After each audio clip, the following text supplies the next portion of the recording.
Hi buddies. So Peaky Blinder season 2 episode 4. So போன episode எப்படி முடிச்சிருப்பாங்க அப்படின்னா ஹார்ஸ் ரேசிங்கில் மீட் பண்ண மே கால்டனுக்கு வந்து நம்ம டாமி ஃபோன் பண்ண போகிறோம் அப்படிங்கிற மாதிரி தான் முடிச்சிருப்பாங்க. ஸோ இந்த எபிசோட அவள் வந்து பர்மிங்ஹாம்க்கு வந்து டாமியோட அந்த கேம்லிங் நடக்கிற இடம் எல்லாத்தையுமே வந்து பார்க்குறான். ஸோ அவள் வந்து சீரியஸ்லி சி சர்ப்ரைஸ். ஆல்ரெடி வந்து டாமியோட சாம்க்கு அந்த ஹார்ஸ் ரேசிங் நடக்கிற இடத்துல வந்து விழுந்திருப்பா. She has fallen for him. And இப்போ வந்து பர்மிங்ஹாம் வரும்போது நான் பயந்துட்டு தான் வந்தேன், பட் உன் பேரை சொன்னதுக்கப்புறம் பயங்கரமான ராஜ மரியாதை கிடச்சிச்சு அப்படிங்கிற மாதிரி அவள் ஃப்ளோட் பண்ண ஸ்டார்ட் பண்ணுவாள். ஸோ நெக்ஸ்ட் வந்து அவன் வந்து நம்ம டாமி அவளை கேரிசன் பப்புக்கு கூட்டிகிட்டு போயிட்டு செமையாக ஃப்ளோட் பண்ணிட்டு இருப்பான். ஸோ அதுக்கடுத்து அவங்களோட ரிலேஷன்ஷிப் எப்படி எஸ்டாப்ளிஷ் ஆகுது அப்படிங்கிறதையும் காட்டுறாங்க. ஸோ டேரெக்டாக அவளோட வீட்டுக்கும் போயிடுறான். போயிட்டு he starts a physical relationship with May Galton. And இதில் இன்ட்ரெஸ்டிங் மேட்டர் என்னன்னு பார்த்தோன்னா அவனோட குதிரைக்கு வந்து கிரேஸஸ் சீக்ரெட் அப்படின்னு சொல்லி பேர் வச்சிடறான். ஸோ ஸ்டில் டாமி வந்து கிரேஸோட நினைவில் இருக்கான் அப்படிங்கிறதும் தெரியுது. பட் இவன் வந்து அந்த ப்ராஸ்டியூட்டான லிஸி இருக்கா பார்த்தீங்கன்னா அவளை வந்து அசிஸ்டண்ட்டாக வச்சுக்கிட்டான். ஸோ அவள் கூடயும் ஃபிசிக்கல் ரிலேஷன்ஷிப்பில் இருந்துட்டு இருக்கான். அண்ட் இப்போ வந்து மே கால்டன் அண்ட் கிரேஸோட நினைவுகள் இவனுக்கு இன்னும் இருக்குது அப்படிங்கிறது தெரியுது. பிகாஸ் இந்த எபிசோட் முடிக்கிறதே எப்படி முடிப்பாங்க அப்படின்னா நம்ம டாமி வில் கால் டு, அதாவது ஒரு லெட்டரில் வந்து கிரேஸ் எங்கே வந்திருக்கா அப்படிங்கிற மேட்டர் தெரியும். ஸோ அதனால் அந்த ஹோட்டலுக்கு டயல் பண்ணுவான். பட் ஆனால் அந்த சைடில் வந்து கிரேஸோட ஹஸ்பண்ட் தான் வந்து ஃபோனை பிக்கப் பண்ணுவான். ஆனால் கிரேஸ்க்கு வந்து அங்கே தெரிய வந்துடும், ஓகே டாமி தான் கால் பண்ணுறான் அப்படிங்கிறது. ஸோ அடுத்த எபிசோடில் மேபி டாமிக்கும் கிரேஸுக்கும் நடக்கிற கனெக்ஷன்ஸ் ஏதாவது இருக்கலாம். பட் வந்து டாமி ரொம்ப உடஞ்சி போய் தான் இருக்கான். என்னதான் 2 வருஷம் கிரேஸை பிரிஞ்சு இருந்து நிறைய விஷயங்கள் இவன் வந்து கேங்ஸ்டராக க்ரோ ஆகியிருந்தாலுமே வந்து it is still haunting him the grace factor. So அந்த ஹார்ஸுக்கும் கிரேஸ் சீக்ரெட் தான் பேர் வச்சிருக்கான். ஸோ அதை நம்ம வெயிட் பண்ணி தான் பார்க்கணும். அதுக்கடுத்து வந்து நம்ம இன்ஸ்பெக்டர் கேம்பல் வந்து நம்ம டாமிக்கு ஒரு அசாசினேஷன் டார்கெட் கொடுக்குறான். அவன் யாருன்னு பார்த்தோன்னா ஃபீல்டு மார்ஷல்னு சொல்லி ஒருத்தர். பட் வந்து அவனை கொல்றது வந்து இட்ஸ் பொலிட்டிக்கல் திங் அப்படிங்கிறதுனால பொலிட்டிஷியன்ஸ் யாரும் இன்வால்வ் ஆகக்கூடாது. போலீஸ் பீப்புள், கவர்மெண்ட் சம்மந்தப்பட்ட யாரும் இன்வால்வ் ஆகாமல் இந்த கேங்ஸ்டரை வச்சு முடிச்சிட்டோம் அப்படின்னா பிரச்சனை இருக்காது அப்படின்னு தான் அவனை சூஸ் பண்ணோம் அப்படிங்கிற மாதிரி டாமி கிட்ட சொல்கிறாங்க. பட் ஆனால் அந்த மீட்டிங்கில் இன்னும் 2 பேர் இருப்பாங்க. அவங்க யார் அப்படின்னு பார்த்தோன்னா ஃபர்ஸ்ட் எபிசோட் சீசன் 2 ஃபர்ஸ்ட் எபிசோடில் கேரிசன் பப்பை ப்ளோ பண்ணுவாங்க பார்த்தீங்களா, ஐஆர்ஏ மக்கள் 2 பேர். ஸோ அதில் ஒருத்தன் கூட கன்னை பாயிண்ட் பண்ணிட்டு இருப்பான் பார்த்தீங்களா. ஸோ அவனை நம்ம டாமி என்னன்னு சொல்லுவான்னு பார்த்தீங்கன்னா நம்ம இன்ஸ்பெக்டர் கேம்பல் கிட்ட அவன் சரியான ஸ்பை, அவன் வந்து 2 சைட்லேயும் கேம் விளாடுவான். அவனை நீங்கள் போட்டு தள்ளிட்டீங்க அப்படின்னா இந்த அக்ரிமெண்ட்டுக்கு நான் ஒத்துக்கிறேன், அப்படி இல்லை அப்படின்னா நான் ஒத்துக்க மாட்டேன் அப்படிங்கிற மாதிரி டாமி க்ளீனாக சொல்லிடுவான். ஸோ அதுக்கேற்ற மாதிரி நம்ம இன்ஸ்பெக்டர் கேம்பலும் அவனை அந்த பையன் பேர் ஹென்றி அவனை போட்டு தள்ளிடுறாங்க. ஸோ அந்த நிலக்கரி கோல் பகுதியில் ஒருத்தன் ஃபேஸ் அடித்து கொண்டு போட்டிருப்பாங்க பார்த்தீங்களா. ஸோ அவன் தான் வந்து ஹென்றி. ஸோ அவனை முடிச்சிட்டாங்க. டாமி வந்து அந்த ஃபீல்டு மார்ஷலை எப்படி கொலை பண்ணலாம் அப்படிங்கிறதுக்காக பிளான் பண்ணி டைமிங்லாம் பார்த்துட்டு இருப்பான். அதாவது அந்த வீட்டு வாசலில் போய் கார் நிப்பாட்டி இருந்தால் அந்த போலீஸ் எத்தனை செகண்டில் வராங்க, 23 செகண்ட்ஸ் ஆகுது போலீஸ் வரதுக்கு, ஓகே அப்படின்னு சொல்லி நோட் பண்ணிட்டு கிளம்பிடுவான். ஸோ இந்த மாதிரி டாமி வந்து பிளான் பண்ணிட்டு இருப்பான். அண்ட் ஆல்சோ டாமி இன்னொரு விஷயத்தை ரியலைஸ் பண்ணுறான். என்ன அப்படின்னா இந்த மாதிரி நம்ம பிளாட் ப்ளே பண்ணும்போது நம்மளை கண்டிப்பாக போலீஸ் போட்டு தாக்கிறதுக்கும் வாய்ப்பு இருக்குது, நம்ம உயிரிழப்பு நடக்கிறதுக்கும் வாய்ப்பு இருக்குது அப்படிங்கிறதுக்காக அவன் வந்து டைரெக்டாக போய் ஏடாவை போய் மீட் பண்ணுவான். ஏடா கிட்ட போய் சொல்லுவான். அந்த மாதிரி ஏடா வந்து ஆல்ரெடி அவள் வீட்டில் வந்து இன்னொருத்தனை ரெண்ட் கொடுத்துருப்பா. யார் அப்படின்னா ஜேம்ஸ் அப்படின்னு ஒருத்தன். ஸோ அவன் வந்து கே, அதனால என் மேலே இன்ட்ரெஸ்ட் இல்லை, ஸோ நீ வருத்தப்பட தேவையில்லை டாமி அப்படிங்கிற மாதிரி சொல்லுவாள். ஸோ அப்போ வந்து டாமி என்ன சொல்லுவான்னு பார்த்தீங்கன்னா நான் வந்து இறந்து போயிட்டேன் அப்படின்னா என்னோட ப்ராப்பர்ட்டி ட்ரஸ்ட் எல்லாமே வந்து உன்னோட பையன் காலுக்கும் அடுத்து ஜானோட குழந்தைங்களுக்கும் தான் போகணும் அப்படிங்கிற மாதிரி சொல்லுவான். ஸோ அது சீரியஸ்லி சென்டிமெண்டல் மூமெண்ட். என்ன தான் ஏடா வந்து நம்ம டாமியை கண்டுக்காமல் போனாலும் டாமி வந்து ஃபேமிலி பிஸ்னஸ் ரெண்டையுமே பேலன்ஸ் பண்ணுற அந்த விஷயங்கள் வந்து சீரியஸ்லி சூப்பர்.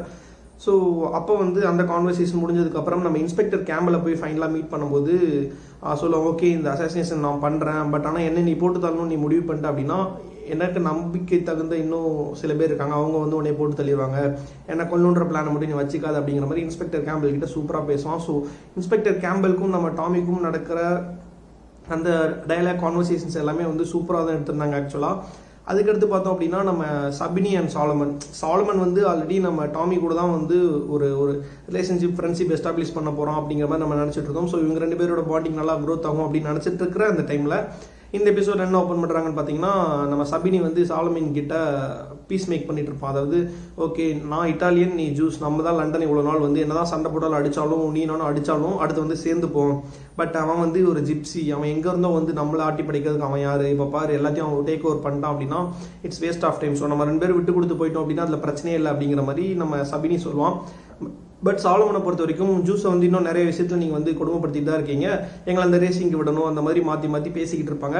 ஸோ அவங்க வந்து ஃபைனலாக என்ன முடிவுக்கு வருவாங்க அப்படின்னா so peace with both Solomon and Sabini, Jews and Italians வந்து பீஸில் போயிடலாம் and we must wage a war against the செல்பீஸ் ஜிப்சிஸ் அப்படிங்கிற மாதிரி சொல்லுவாங்க. ஸோ டாமிக்கு அகெயின்ஸ்டாக இவங்க 2 பேரும் ஃபார்ம் ஆயிட்டாங்க. இது தெரியாமல் டாமி ஒரு பக்கம் வந்து அந்த குதிரையை ரெடி பண்ணுறது, ஹார்ஸ் ரேசிங் ரெடி பண்ணுறது, அதுலேயே வந்து மும்முரமாக இருக்கான். ஆல்சோ இன்ஸ்பெக்டர் கேம்பல் அவனுக்கு கொடுக்குற ஆப்ரேஷன் ரிலேட்டடான விஷயங்கள் தான் வந்து அவன் பண்ணிக்கிட்டு இருக்கான். ஸோ அவங்க என்ன பண்ண போகிறாங்க அப்படிங்கிறது தெரியல.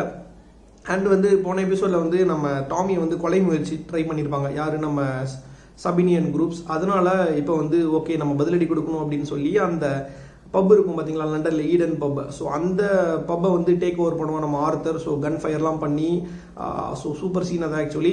ஸோ அந்த பப்பை டேக் ஓவர் பண்ணிவிட்டு ஆர்த்தர் வந்து பேப்ஸ் கூட ஃபன் லைஃப்லாம் வாழ்ந்துட்டு இருக்க மாதிரி காட்டுவாங்க. அண்ட் ஆர்த்தர் வந்து கொக்கைனுக்கு ரொம்ப அடிக்ட் ஆனது மாதிரியும் காட்டுவாங்க. ஸோ டாமி அங்கே போய் விசிட் பண்ணி நீ கொக்கைனுக்கு அடிக்ட் ஆகுறது பெருசு இல்லை, பட் வந்து இது உங்கள் கண்ட்ரோலில் வச்சுக்கணும் அப்படிங்கிற மாதிரி சொல்லுவான். ஸோ கொக்கைன் டீலிங்லாம் நம்ம பண்ணக்கூடாது, அதில் வர கட்ஸ் அண்ட் பிஸ்னஸ் ரிலேட்டடாக நம்ம பார்க்கலாம், பட் டைரக்ட் ரிலேஷன் நீ பண்ண அப்படின்னா நம்ம இவ்வளோ நாள் உருவாக்கின இந்த ஆர்கனைசேஷன் எல்லாம் அழிஞ்சிரும் அப்படிங்கிற மாதிரி அட்வைஸ் பண்ணிட்டு அப்படி இல்லை அப்படின்னா ஜானை வந்து இங்கே பார்த்துக்க அனுப்புவோம் அப்படிங்கிற மாதிரி சொல்லுவான். ஸோ ஆர்த்தர் வந்து இன்னும் வெறியாகி ஓகே நான் பார்த்துக்கிறேன் அப்படிங்கிற மாதிரி சொல்லுவான். ஸோ இது நடந்துட்டு இருக்கும் ஒரு பக்கம். அண்ட் தென் வந்து நம்ம மைக்கேல். ஸோ மைக்கேல் வந்து போன எபிசோடில் வந்து ஆர்த்தர் வந்து இன்னொருத்தர் அடிச்சு போகிறத பார்த்துருப்பான் அந்த ஹார்ஸ் ரேசிங் நடக்கிற இடத்துல. ஸோ அந்த மைக்கேல் வந்து என்ன சொல்லுவான்னு பார்த்தீங்கன்னா, நம்ம டாமி கிட்ட நான் உங்களோட குரோத்தில் கூட இருக்கணும் அப்படின்னு ஆசைப்பட்றேன், I want to be involve in this அப்படிங்கிற மாதிரி நான் பீக்கி பிளிண்டர்ஸ்ல இருக்கணும் அப்படின்னு ஆசைப்படுறான். ஸோ அவனுக்கு வந்து அக்கௌண்டன்சி இதெல்லாம் தெரியும், என்னை வந்து ஒரு புக் மேக்கராக அப்பாயின்ட் பண்ணுங்க, நீங்களும் தேடிட்டு இருக்கீங்கன்னு கேள்விப்பட்டேன் அப்படின்லாம் சொல்லுவான். ஸோ ஆண்ட் பாலி கிட்ட நம்ம டாமி டிஸ்கஸ் பண்ணிட்டு ஓகே அவனுக்கு மற்றவங்களுக்கு கொடுக்குற சேலரியோட கொஞ்சம் அதிகமாக கொடுத்து அவனை அப்பாயின்ட் பண்ணி உட்கார வச்சிருவாங்க.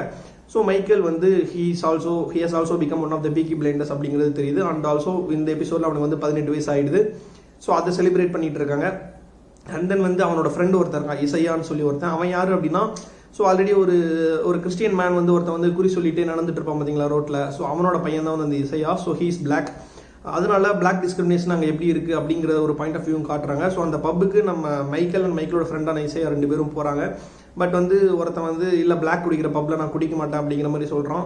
ஸோ அங்கே ஒரு தகராறு ஏற்படுது. அண்ட் மைக்கேல் கிட்ட ஃபைட் பண்ணிட்டு இருக்கும்போது அந்த பப்பில் பார்டெண்டர் என்ன சொல்லுவான்னு பார்த்தீங்கன்னா, இல்லைடா அவன் வந்து நம்ம பீக்கி பிளைண்டர்ஸோட ஆள், அவனையே அடிக்கிற, இது வந்து சூசைடல் மிஷன் மாதிரி நீ பண்ணிக்கிட்டு இருக்க அப்படின்னு சொல்லுவான். ஸோ அதுக்கடுத்து கிளம்பி வந்துடுவாங்க. அந்த சம்பவம் தெரிஞ்ச உடனே நம்ம ஜான் அண்ட் ஆர்த்தர் வந்து அந்த பப்பையை வந்து அடிச்சு நொறுக்கி பிளாஸ்ட் பண்ணிடுவாங்க. ஸோ தட் யாரும் வந்து நம்ம பீக்கி பிளைண்டர்ஸ் கிட்ட சீண்டக்கூடாது அப்படிங்கிற மாதிரி அது சூப்பராக காட்டியிருப்பாங்க. ஸோ இந்த எபிசோட் பொறுத்த வரைக்கும் பீக்கி பிளைண்டர்ஸ் அவங்கள பற்றின ஒரு பயங்கரமான விஷயத்தை வந்து வெளிப்படுத்தியிருக்காங்க. பீக்கி பிளைண்டர்ஸ்னால் ஒரு ஸ்ட்ராங்கான ஆர்கனைசேஷன் அப்படிங்கிறதையும் வந்து வெளிப்படுத்துறதுக்காக நம்ம ஆர்த்தர் அண்ட் ஜான் அடிக்கடி கோவப்பட்டு நிறைய விஷயங்கள் ஈடுபடுறாங்க. நம்ம டாமி அந்த ஒருத்தங்க ஃபீல்டு மார்ஷலில் கொள்றதுக்காக ஈடுபட்டு இருக்கான். அண்ட் ஹார்ஸ் ரேசிங்காக ட்ரெயின் பண்ணுறன்ற பேரில் மே காட்டன் கூட ஒரு ரிலேஷன்ஷிப் எஸ்டாப்ளிஷ் ஆயிடுச்சு. ஸோ மேபி நெக்ஸ்ட் எபிசோடில் நம்ம கிரேஸ் வரப்போகிறாளா இல்லையா அப்படிங்கிறது தான் தெரியல. ஏன்னா இந்த எபிசோட் எண்டிங்லேயே வந்து நம்ம டாமி கால் பண்ணிட்டாங்க கிரேஸ்க்கு. ஸோ கிரேஸோட கண்டினியூட்டி நெக்ஸ்ட் வரும். அண்டு டாமியோட கேங்கை கண்டிப்பாக சாலமன் அண்ட் சபினி சேர்ந்து அட்டாக் பண்ணுறதுக்கான பாசிபிலிட்டி இருக்குது. ஸோ நெக்ஸ்ட் எபிசோட் கண்டிப்பாக வெறிதனமாக தான் இருக்கும். இந்த எபிசோடில் இதெல்லாம் தான் வந்து major happenings. So next episode wait பண்ணி பார்ப்போம். பட் டாமி வந்து ஹி சீரியஸ்லியே ப்ளே பாய் கம் ஜென்டில்மேனாகவும் ப்ளே பண்ணுறான். ஸோ எல்லாமே வந்து சூப்பராக பேலன்ஸ் பண்ணுறான். ஸோ நம்ம வந்து டாமி சீரியஸ்லி எபிசோட் வைஸ் பார்க்க சும்மா சூப்பராக இருக்குது. ஸோ வெயிட் பண்ணி பார்ப்போம் மக்களே. நன்றி, வணக்கம்.